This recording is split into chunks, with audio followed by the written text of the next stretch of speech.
Amaneció y luego el día llegó Pachtime Samitno.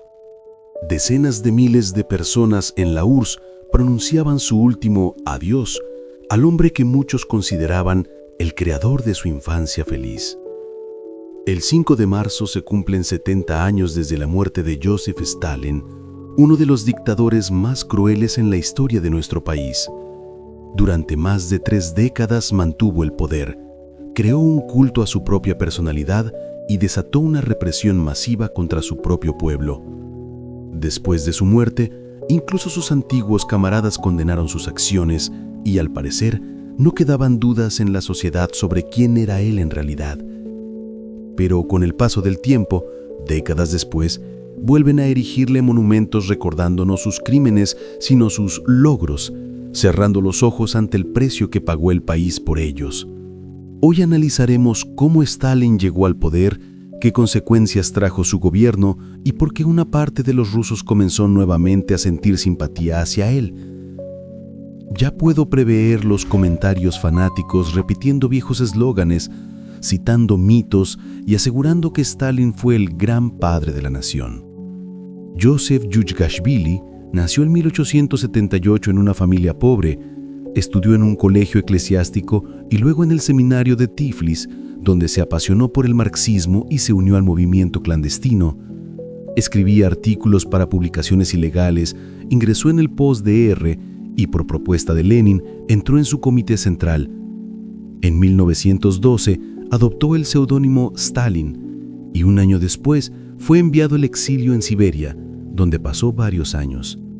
Durante la Guerra Civil, Stalin ocupó un cargo en el Consejo Militar Revolucionario y más tarde se convirtió en miembro del Politburó del nuevo gobierno comunista.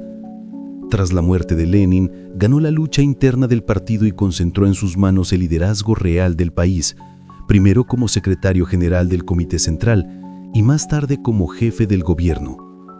Permaneció en el poder hasta su muerte el 5 de marzo de 1953. Pero las discusiones actuales sobre su figura se vuelven especialmente tensas cuando hablamos de la realidad moderna. El 1 de febrero, en Volgogrado, se inauguró solemnemente un nuevo monumento a Stalin, situado a tan solo 120 metros del memorial a las víctimas de las represiones políticas. Un absurdo comparable a colocar un monumento del verdugo a las puertas de su propio campo de concentración. Antes de continuar, les pedimos que apoyen el proyecto. Den me gusta a este video y suscríbanse a nuestro canal. Su apoyo es increíblemente importante para nosotros. El monumento fue instalado con motivo del 80º aniversario de la victoria en la batalla de Stalingrado, y llegaron incluso a circular rumores sobre la posible devolución del nombre Stalingrado a la ciudad. Volgogrado no es el único ejemplo. En los últimos años, monumentos a Stalin han aparecido en Naberezhnye, Lipetsk, Surgut y otras ciudades. El caso más resonante fue la instalación de un busto en el territorio de una escuela privada. El director declaró que los alumnos debían tomar a Stalin como modelo. La ironía es que, si sus palabras se interpretaran literalmente, esos seguidores acabarían derrocando al poder y enviando al propio director al Gulag. En este contexto, destacó especialmente Vladivostok, donde el Consejo de Cultura se pronunció abiertamente contra la instalación de un monumento al dictador. Y dan ganas de decir, sean como Vladivostok. Los primeros monumentos a Stalin se erigieron aún en vida del propio Stalin, pero después de su muerte el culto se interrumpió. Y durante más de 60 años el país vivió sin esa extraña necesidad. Tras la muerte de Stalin, su cuerpo fue colocado en el mausoleo junto a Lenin. Parecía que el país le aguardaba un culto doble, el de 2 líderes eternos, pero el escenario tomó otra dirección. Poco después, Nikita Khrushchev asumió el cargo de primer secretario y unos años más tarde se convirtió en el iniciador del mayor giro ideológico de la época. En febrero de 1956, en el 20º Congreso del partido, Khrushchev pronunció su informe sobre el culto a la personalidad y sus consecuencias, acusando abiertamente a Stalin de represiones masivas, abuso de poder y de crear un sistema basado en el miedo. La sala quedó conmocionada. Muchos escuchaban la verdad desde la tribuna por primera vez. Se decidió no publicar el informe para las masas, pero se permitió a los delegados transmitir su contenido en las organizaciones del partido.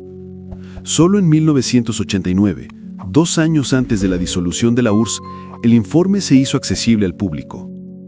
La preparación del informe secreto era conocida solo por unos pocos, los miembros del Presidium y varios funcionarios de máxima confianza. La mayoría de los delegados se enteraron del contenido durante el propio discurso, lo que causó un efecto devastador. Pero pese al secretismo del documento, el simple hecho de condenar públicamente el culto a la personalidad marcó un punto sin retorno.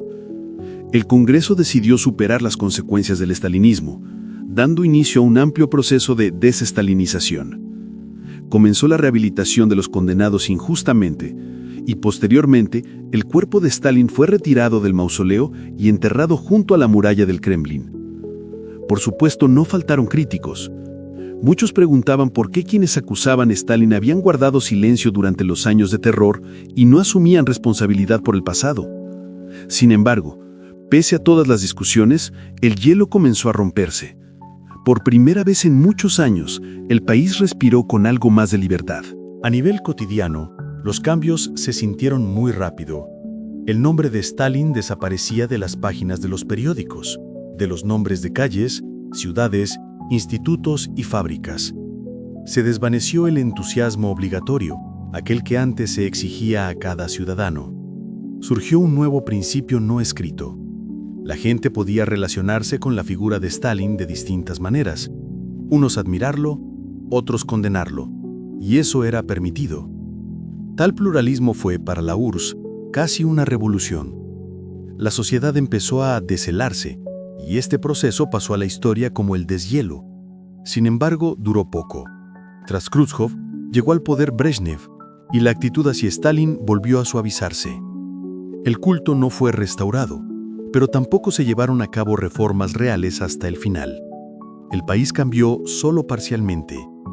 Condenaron al hombre, pero no tocaron el sistema que él había creado. En esencia, la desestalinización nunca se llevó a su conclusión lógica. Uno de los errores clave fue que la desestalinización afectó solo a la imagen de Stalin y no al sistema que él construyó. Ese vacío pronto fue aprovechado. Con el tiempo, en lugar de desmantelar el legado, comenzó una nueva estalinización.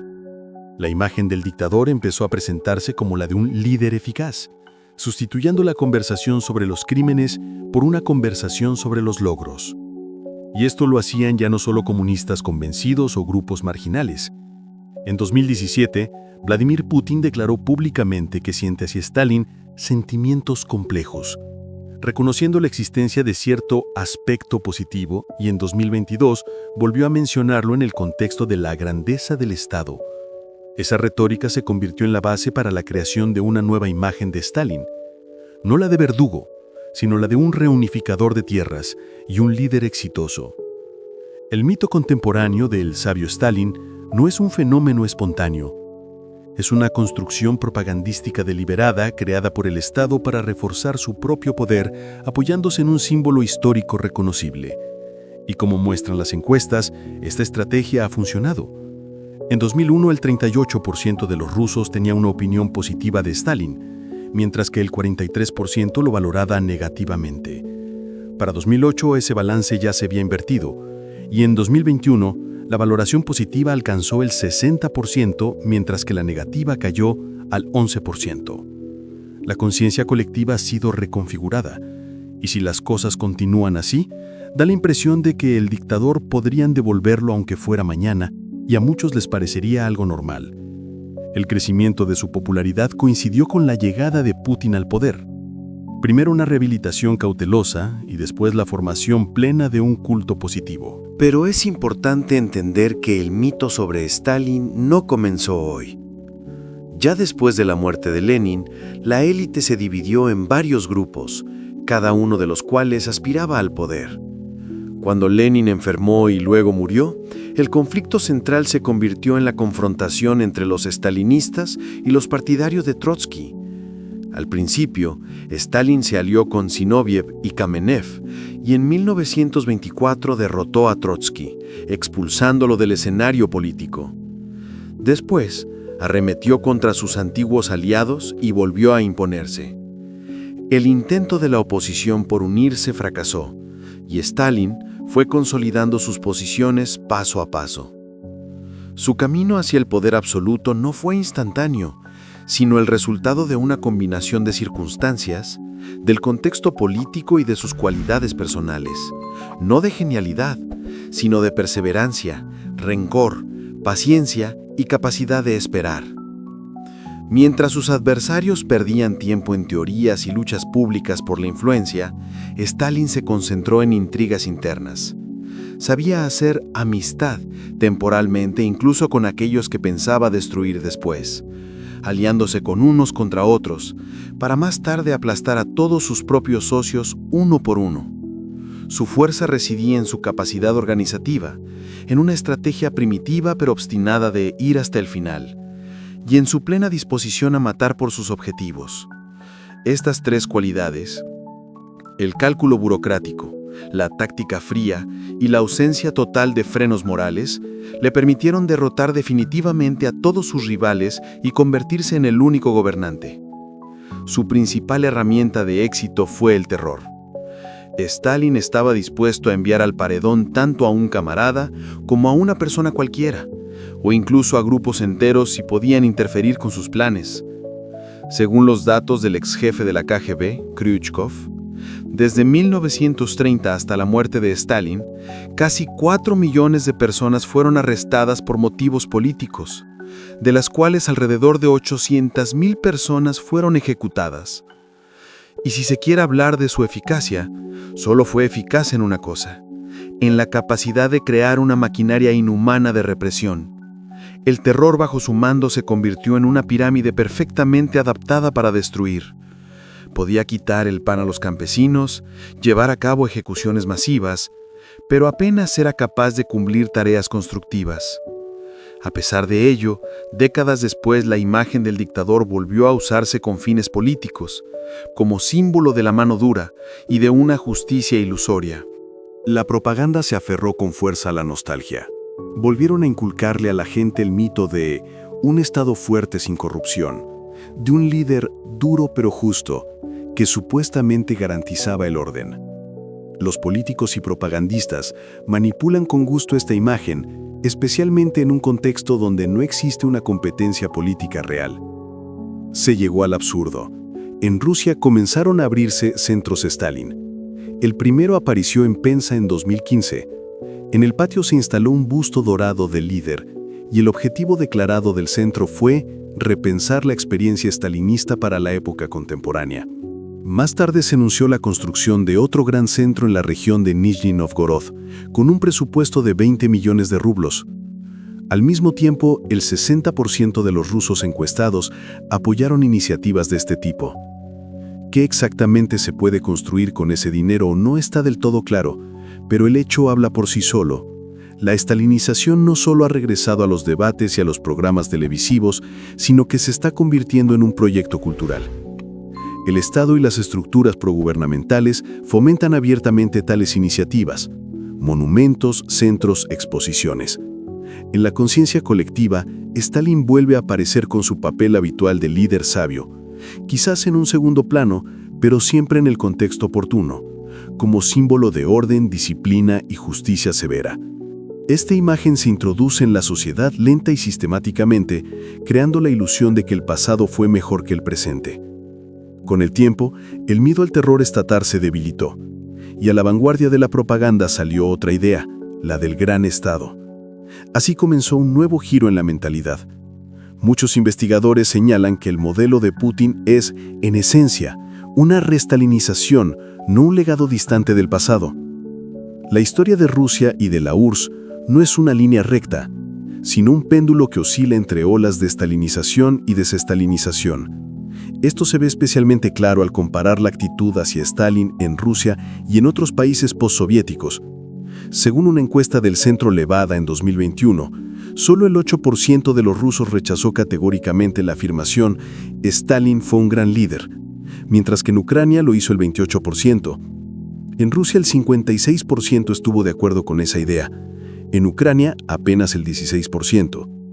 Y lo más revelador, Los rusos hablaban con más frecuencia de respeto, mientras que los ucranianos elegían más a menudo la opción indiferente. En otros países de la antigua URSS, la figura de Stalin no ocupa un lugar tan central en la retórica pública como en Rusia. Esto es comprensible. Son precisamente las autoridades rusas las que continúan pensando el país en categorías imperiales, y la imagen stalinista resulta muy conveniente para legitimar ese enfoque. También es reveladora la actitud en el Cáucaso Sur. En 2012, el respeto hacia Stalin fue expresado por el 21% de los rusos, el 13% de los azerbaiyanos y el 19% de los armenios. Pero el líder resultó ser Georgia. El 29% habló de respeto, y la suma total de valoraciones positivas allí alcanzó el 49%. Al mismo tiempo, el 20% de los habitantes de Azerbaiyán declaró que ni siquiera sabía quién era Stalin.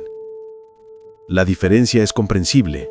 Stalin era de origen georgiano, y para parte de la sociedad sigue siendo una figura de orgullo nacional, un símbolo de relevancia mundial.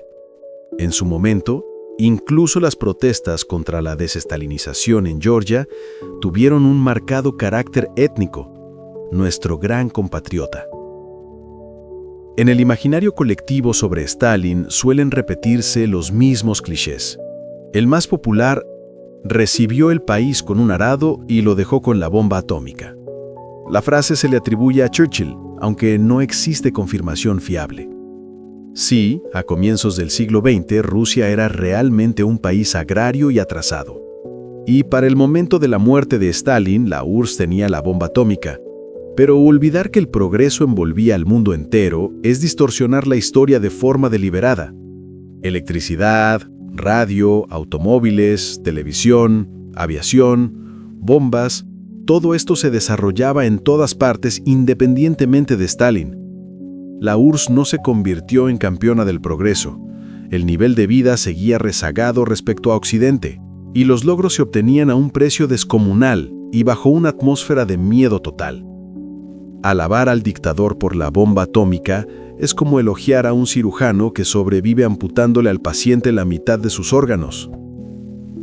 Cuando se habla del salto industrial, los estalinistas prefieren callar un dato fundamental. Los primeros grandes proyectos de industrialización en la URSS se llevaron a cabo con la participación activa de ingenieros estadounidenses y especialistas occidentales. Estados Unidos ayudó a construir fábricas, suministró equipos y tecnologías. Es cierto, el país vivió una industrialización, y esto dio un resultado concreto, pero los éxitos no pueden atribuirse personalmente a Stalin. Fue el trabajo colectivo de millones de personas, a menudo quebradas, explotadas y obligadas a trabajar bajo el miedo a la represión. Otro argumento es la victoria en la Gran Guerra Patria. Sin embargo, la guerra no la ganó Stalin, sino el pueblo, que pagó un precio monstruoso. La hazaña la hicieron los soldados y los civiles, no el dictador sentado en su despacho. Si hablamos del papel de Stalin en la guerra, no se pueden borrar los fracasos de los primeros años, las pérdidas catastróficas, las represiones contra los prisioneros y contra los habitantes de los territorios ocupados. La URSS pagó el precio más alto entre todos los países participantes.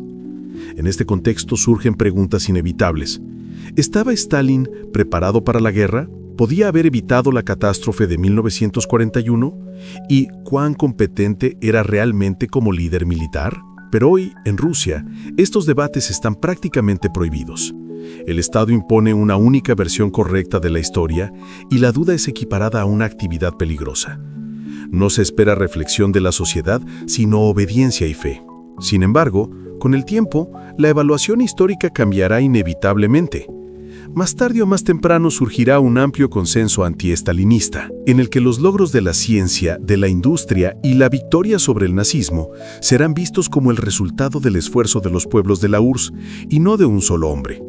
Y los crímenes, las represiones masivas, las deportaciones, el terror, serán llamados por su nombre, sin intentos de justificarlos con altas metas. Pero por ahora los estalinistas siguen repitiendo el cuento del orden, la igualdad y la justicia. En realidad ninguna igualdad existió. La élite del partido tenía dachas, privilegios y acceso a bienes cerrados para la gente común. El ciudadano corriente solo podía contar con disciplina y miedo. La única igualdad que realmente existía era la igualdad ante la represión. Títulos, rangos y cargos no salvaban a nadie. Al contrario, la élite a menudo se convertía en el primer objetivo. Basta recordar la casa de los soviets en el malecón de Moscú, donde vivían los dirigentes del partido. Hoy el edificio está cubierto con placas conmemorativas, un recordatorio de que desde allí se llevaban a la gente en masa a interrogatorios, a los campos o al paredón. En cuanto al orden, surge una pregunta sencilla. Si para lograrlo es necesario encarcelar o deportar a millones de inocentes, ¿puede realmente llamarse orden? Es el mismo abuso, solo que no callejero, sino estatal, con sellos y firmas. Aún así, los estalinistas hablan con toda seriedad de un defensor del pueblo, que supuestamente les daba a las personas la oportunidad de llegar a la cima. Hoy, muchas simpatías hacia Stalin se basan en la comparación con el poder actual. Las personas sienten humillación por parte del Estado y buscan en el pasado una alternativa ilusoria. El sistema soviético también oprimía al individuo, bajo Khrushchev, bajo Brezhnev y por supuesto bajo Stalin. Pero la diferencia está en que el poder estalinista no humillaba, aplastaba, quebraba, obligaba a luchar y a cambiar. En la conciencia colectiva esto se percibe como una justicia severa, aunque detrás de esa severidad se escondían el miedo, la tortura y la muerte. El paradojo es que incluso quienes sobrevivieron a las represiones estalinistas a veces conservaban una actitud casi cálida hacia el régimen, como hacia su propio poder. Pero en la memoria popular, Stalin no quedó como un líder liberador, sino como un tirano absoluto. El poder actual hace un uso activo de esta mitología. En el centro de la cosmovisión estalinista está la idea de una autoridad sabia, casi divina, que guía al país hacia un gran objetivo, con independencia de la voluntad del pueblo. De ahí nace una idea peligrosa. El Estado no debe rendir cuentas a nadie y no le debe nada a nadie. El pueblo es solo una masa conducida y el poder es un maestro todopoderoso que no asume responsabilidad. Este enfoque beneficia, en primer lugar, a la burocracia incontrolada, a las estructuras de fuerza y a la élite política.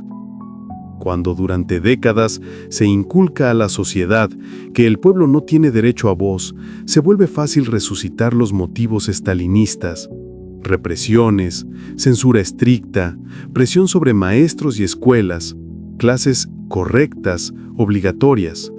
Todo esto es señal no solo de un régimen autoritario, sino de un régimen con elementos totalitarios. La lógica es simple. Si el pueblo no se educa mediante el miedo, hay que devolverlo a ese estado. En esta etapa surge una pregunta lógica. ¿Para qué hablar de todo esto si Stalin murió hace 70 años? El problema es que, sin una condena directa y definitiva del estalinismo, la sociedad vuelve una y otra vez a justificar la dictadura. Durante la perestroika y los años 90, la condena comenzó, pero nunca se llevó hasta el final. Como resultado, la figura de Stalin no se convirtió en un símbolo del mal absoluto, y tan pronto como apareció la necesidad política, la propaganda pudo devolver fácilmente su imagen positiva. Mientras no exista una valoración exacta, dictador, verdugo y criminal, el retorno será siempre posible. Y cuanto más débiles son las instituciones de libertad, más fuertes suenan los estalinistas, sin importar cómo se autodenominen, imperialistas, patriotas o conservadores. El regreso de la simpatía hacia Stalin no es nostalgia por el pasado, sino el retorno a una mentalidad totalitaria. La conversación sobre el dictador es importante no por razones políticas, sino porque ayuda a cada persona a responder una pregunta íntima. ¿En qué país quiero vivir? ¿Estoy dispuesto a sacrificar la libertad a cambio del orden, la estabilidad y otros mitos con los que nos alimenta la propaganda? Stalin no fue el primer dictador de la historia rusa, pero sí el primero en la era de la alfabetización masiva y de la propaganda radiofónica. Gracias a eso, fue posible construir el culto a la personalidad. Stalin en los periódicos, Stalin en la radio, Retratos de Stalin en las manifestaciones, en todas partes la misma imagen del líder. Por eso, incluso hoy, el culto personal en Rusia está psicológicamente ligado al arquetipo stalinista. Superar el culto a la personalidad es imposible sin enfrentar su raíz, el culto a Stalin. Pero también existe la dependencia inversa. Mientras exista un régimen autoritario, inevitablemente protegerá y alimentará ese culto, considerándolo un pilar ideológico. Rusia vive hoy un modelo de poder personalista, y el grado de divinización del líder es comparable al culto tardo soviético. El amor a Stalin y el amor a Putin nacen de la misma lógica. Vendrá una mano fuerte y lo resolverá todo. Es como si se conviniera al pueblo de que no es capaz de vivir por sí mismo, que solo el líder puede guiar, castigar y proteger. Esa lógica es la que abre el camino a los dictadores, una y otra vez, durante décadas. Liberarse de esto solo es posible cambiando la conciencia colectiva. Es necesario desechar los mitos sobre los salvadores, renunciar a la idea de que la libertad es peligrosa y la dictadura es útil. Pero tales transformaciones no ocurren de inmediato. En una sociedad donde la propaganda ahoga cualquier discusión y el poder mantiene al país por el cuello, la posibilidad de una toma de conciencia es mínima. Es un camino largo para varias generaciones, a través de una sociedad civil fuerte, de la dignidad personal y de la costumbre de asumir responsabilidad por el propio país. La estalinización y la putinización se vuelven imposibles solo en condiciones de democracia, no de autoritarismo. La historia simplemente no conoce otro mecanismo. Mientras Rusia viva dentro de un modelo autoritario, la desestalinización será imposible. El sistema seguirá reproduciendo el culto al líder y reprimiendo la disidencia. La única salida es regresar a los valores humanistas y a instituciones democráticas normales. En cuanto el puño de hierro se debilite y el país empiece a moverse de la dictadura hacia la libertad, cambiará también la conciencia colectiva. Y entonces, Stalin ocupará su verdadero lugar en los libros de historia con la nota verdugo y asesino, para que a nadie vuelva a ocurrírsele erigirle monumentos ni repetir sus crímenes.